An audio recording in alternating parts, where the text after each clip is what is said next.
What's up, y'all? You're listening to the My Aggie Nation podcast. I'm Alex Miller, joined always by Robert Cessna Cease.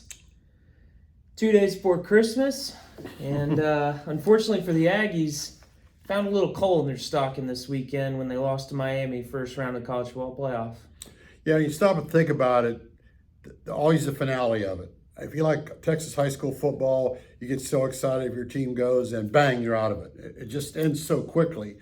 And let's be honest, first time to the college football playoff. I mean, unbelievable setting, unbelievable accomplishment. The town gets jacked up. You got, 2 weeks to prepare for it. Boom.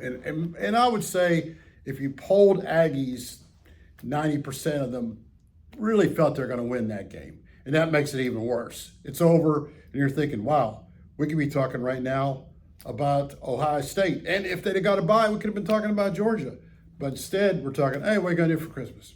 Well, and the fact of the matter is, if you had asked a bunch of Aggies before the season, hey, how'd you feel if A&M would go 11-2, make the college football playoff? I bet a lot of people would say, sign me up. Right now. But it's just the way that it unfolded for the second straight year that it's just a very bitter taste in one's mouth at the end of the season. Well, once again, we all like to use terms and deals and whatever. And A&M's motto was finish. They didn't finish last year. They lost 4 or 5.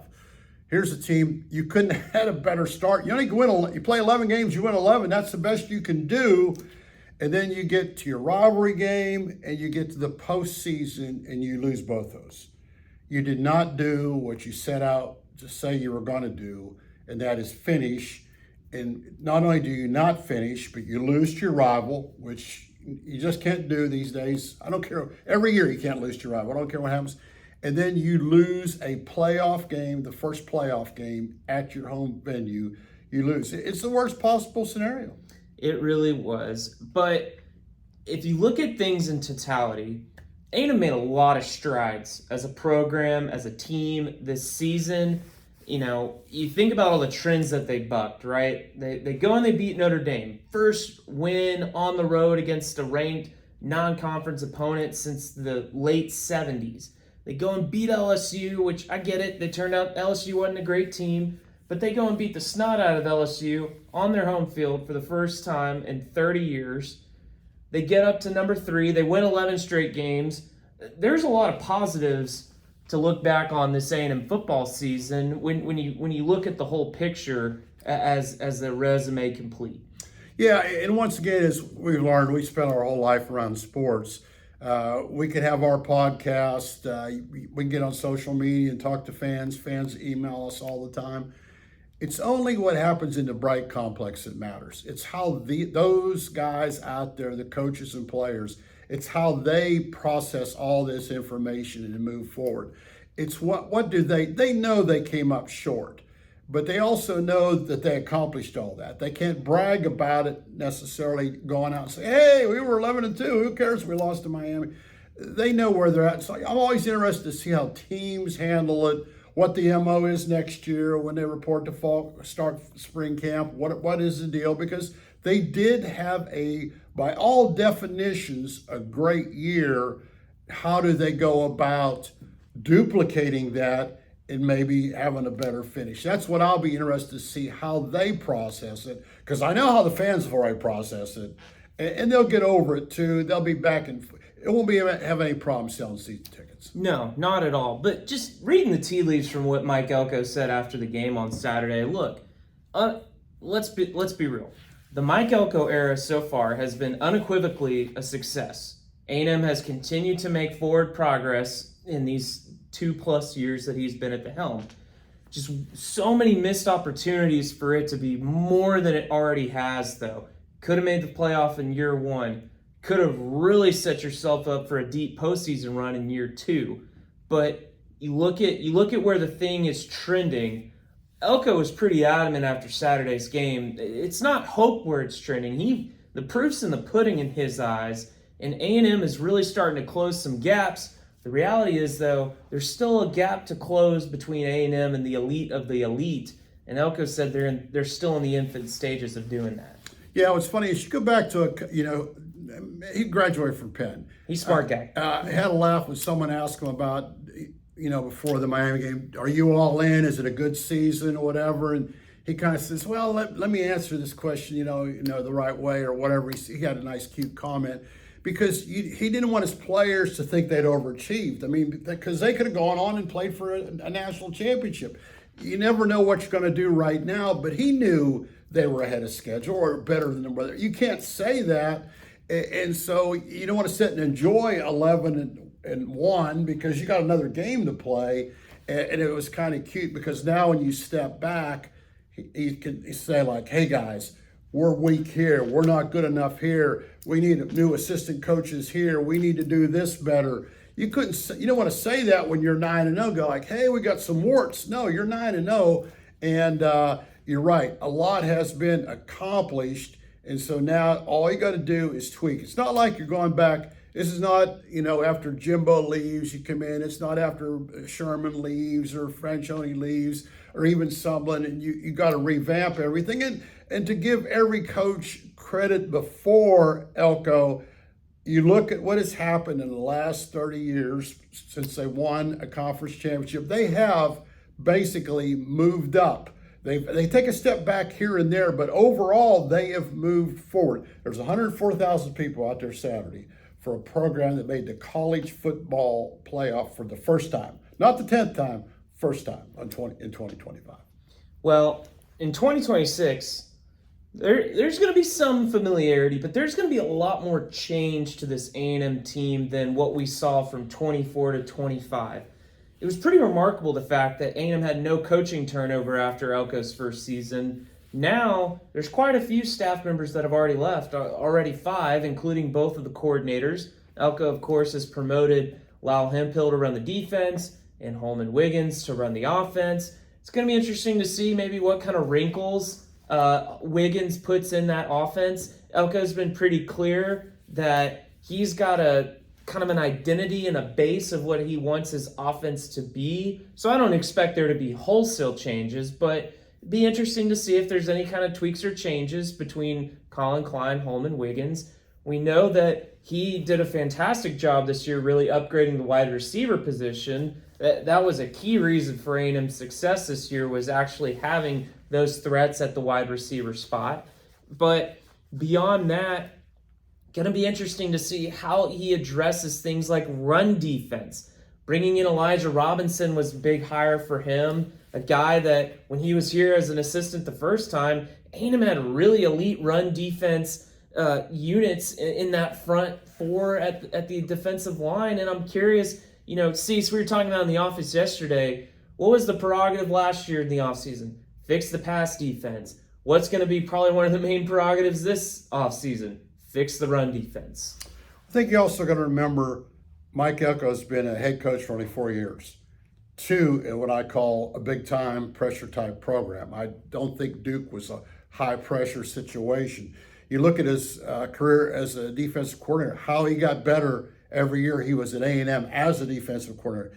Hey, he's made mistakes in the first 2 years as head coach. We all make mistakes. I've been in this business 50 years. I made a lot of mistakes last week. You learn from your mistakes. He might say next time, if I got a coach leave next year and the offensive coordinator in 10 years, I'm going to elevate the new guy and say, hey, good, thanks for playing, but you need to move on. You make mistakes and you move on. What does he need to do? Like you mentioned, the run defense. He came in, he made tweaks this past year that he thought was going to fix that, because they had a problem with it last year a little bit. It didn't. So he'll make more adjustments. Got to remember, this is a new era for Mike Elko being head coach.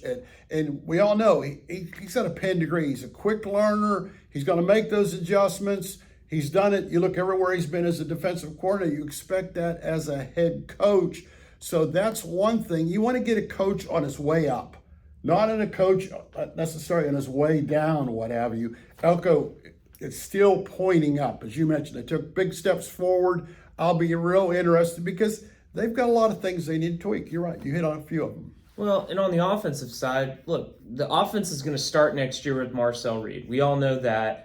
He's the incumbent quarterback. I'd be stunned if he left at this point. But the fact of the matter is, Marcel's got a turnover problem. And that's something that he's going to have to clean up in 2026. He's going to have to play cleaner football. Too many turnovers, especially in the big moments down the stretch of the season. Think about the Texas game and even the game against Miami. 5 turnovers, no touchdowns. And there were scoring opportunities to be had right near, the end zone, and A&M just couldn't get it done. Elko said it after the game. 5 yards separated them and tying the game, possibly sending it to overtime. They're going to have to live with that this offseason. It's pretty insane, in my opinion, though, that Marcel, within a month's time, has gone from being heralded as a Heisman contender to people are totally out on the guy. I think that's a little ludicrous, but I think he would probably be the first to tell you, too. He's got a lot of room to grow. You reach these points where what I kept saying all year long, just like the same deal with Elko, Marcel Reed, first year, he is the guy. He isn't Wegman over battling with him or over his shoulder, but now he had a chance to really finish this season well. Marcel Reed didn't. Now he started 20 games. He's no longer the new guy on the plane, so to speak. He started more than the Alabama quarterback has, and everybody thinks maybe he'll take a step forward. It's time for Marcel Reed to move up. He's had 20 games, so then the next year he'll be a starter, hopefully for more than 30 games. It's time for him to produce. You're right. The turnovers have to go down, and production's got to go up. The one thing he really showed this year, though, he can really throw the football. That was a big question that he had coming into the season. He made quite a few big-time throws. He's still got to increase the accuracy. He set a pretty lofty goal back in the spring, wanting to complete 70% of his passes. But I think that the questions of can he throw the football have been answered for the most part. I think the biggest thing, and of course, I would not say I'm into the program. I'm a little bit close, see things, reading the tea leaves. What I always was impressed this year was to consider he replaced an incumbent in, even though Wegman didn't make a lot of starts, he was 2 years in a row, won the job. And it immediately, I felt like everybody on that team wanted Marcel Reed as a starting quarterback. He really can walk in and kind of take over a room. They like the guy. So now all he has to do is go ahead and lead them to the promised land. If he wants to be Moses or whatever, he needs to step up his game because he took them down in a pretty bad watering hole the last couple games. I don't know. He might want to be Joshua. He was the guy who actually got him to Canaan. He went in and scouted things out. So, yeah. We're having little Bible verses here. No, never hurts him. No Bible stories. Nothing wrong. Hey, it is Christmas. It is Christmas. Transfer portal opens January 2nd. I'm staying. You're staying? Okay. Yeah. Well, I wasn't worried about that. My point in bringing that up is, look, A&M's had a lot of success out of the transfer portal these last 2 years under Mike Elko, and they're going to have to hit some really key positions probably pretty hard, especially along both sides of the line of scrimmage. When you look back his last 2 years, man, he's hit a lot of home runs.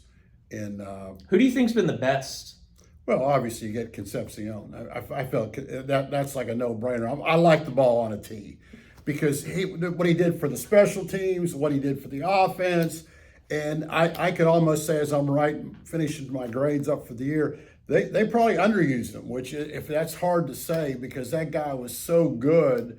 Maybe I'd like to see more end arounds, whatever. But in other words, he far exceeded. I go, this guy was averaging 11 yards in the ACC. Is he going to make it in the SEC? I really wonder when you look at the numbers. And sure enough, he did. But once again, getting back to Elko along as GM, unfortunately, it's nice when you're that good because, Bill Byrne was known as the guy that could hire people. Well, when you hire a clunker, then you go, what happened? And you would like Elko, I think he would like to get it where he wouldn't rely so much on transfers and he'd have his own guys. Because, you wouldn't to get 3 new defensive linemen every week either, or you wouldn't have to get 1 or 2 wide receivers every year. You develop them. So I'll be real interested to see what he thinks is because let's be honest, when they went and got Craver and they got Concepcion, Craver helped Concepcion be better. Well, and Yeah, pretty big. Well, but I'll be interested to see who he gets. well, and not to mention at the time, he also got Micah Hudson, who ended up going back to Texas Tech. Yeah, that was kind of the deal. And Hudson didn't do anything up there, so they could maybe be glad they didn't get him. And who knows what story? You have all these things with what's his name stayed, the guy that went to Georgia. Thomas. Thomas. But my point being is he's had great success with. When do you have a couple clunkers? Because you do it long enough. I like to see A&M get to the program where they develop more of their own guys, and they don't need to go get those guys.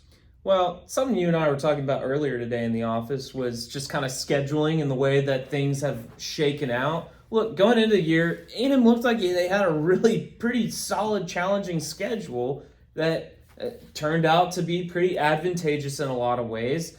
I mean, a lot of people were really high on teams like Florida, South Carolina, Auburn going into the year, and those teams all flopped. Florida and Auburn got new coaches. Beamer, he's kind of got the hot seat going under him going into 26.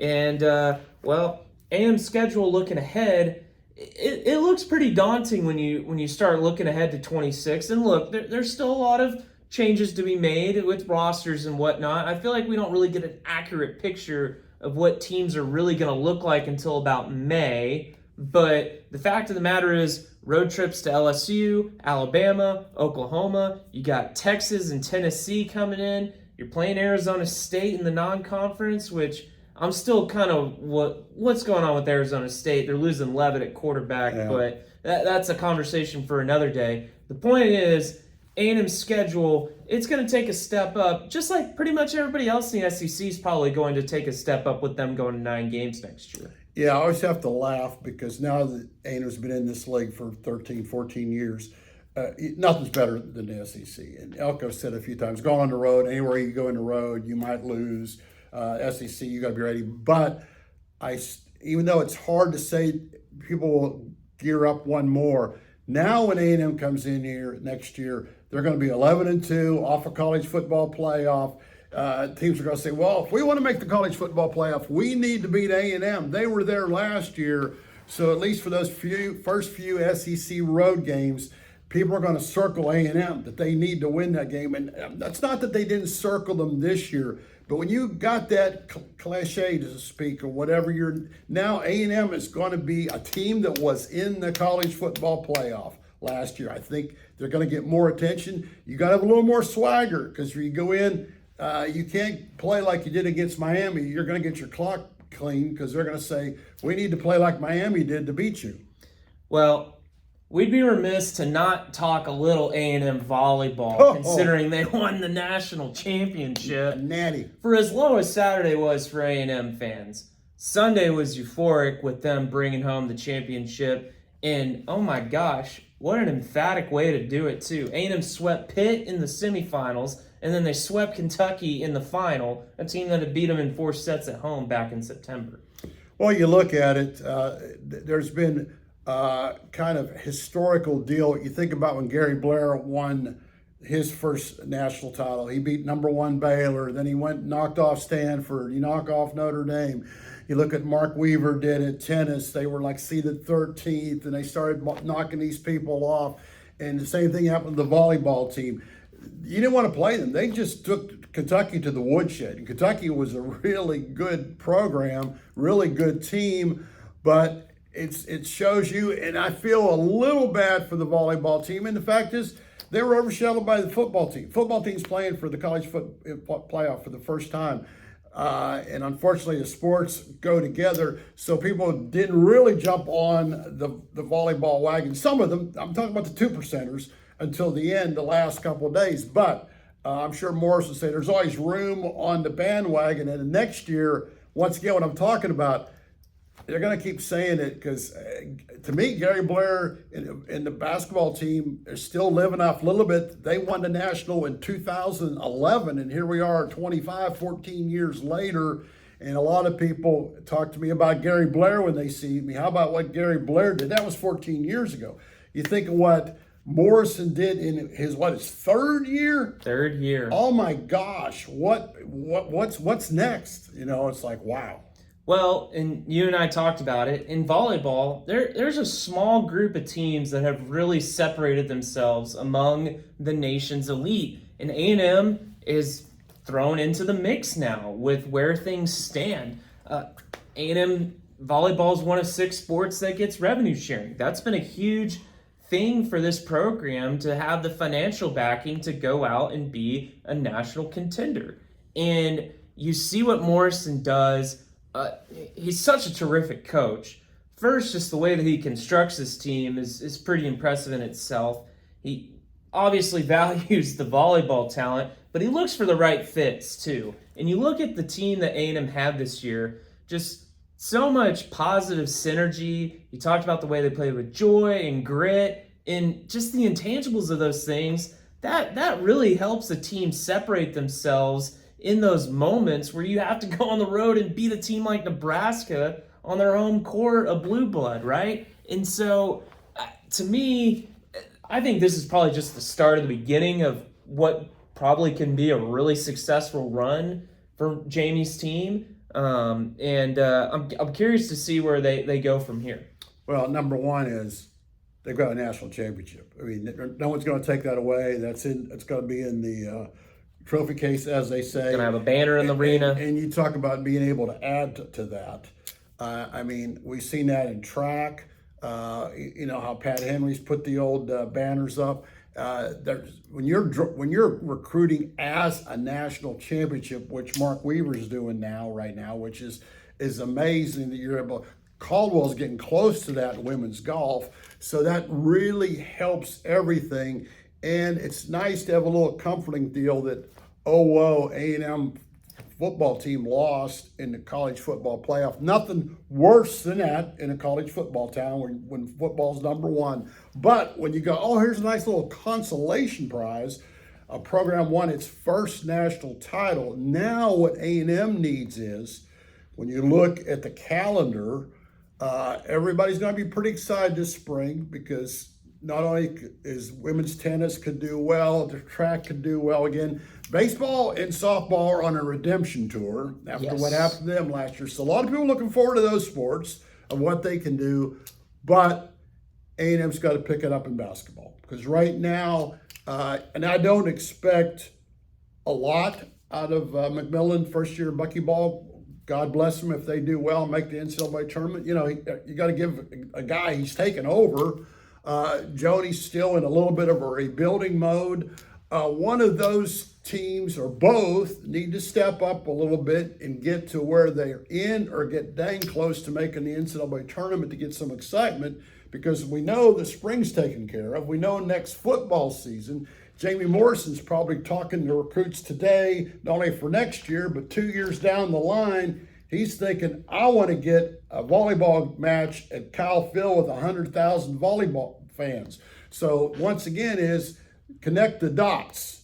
We're entering a period right now that might be a little bit down. So there's going to be pressure on Joni Taylor and Bucky McMillan to follow suit.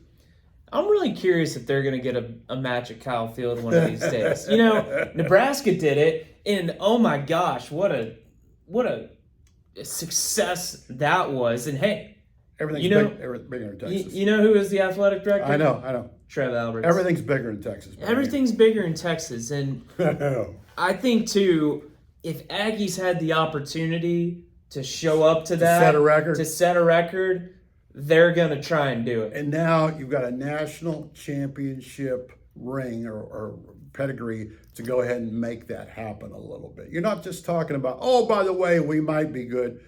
Joey Morris could say, no, we're the best. Yeah. Well, hey, we're not the best, but we'll be done. Well, hey, thanks for following along this year for all of our A&M football coverage. We'll be back. Oh, and you know, I want to wish you a Merry Christmas. And of course, everybody knows Alex got engaged recently, so he finally found somebody that could put up with him. That's great. Thanks, Cease. I appreciate it. I took one out of your playbook. Hey, thanks for tuning in this year, of course. Be sure to check theeagle.com for all of our coverage on A&M sports. We'll be back in January talking A&M basketball and probably the transfer portal and other things. But until then, Merry Christmas, Happy Holidays. We'll see you next time.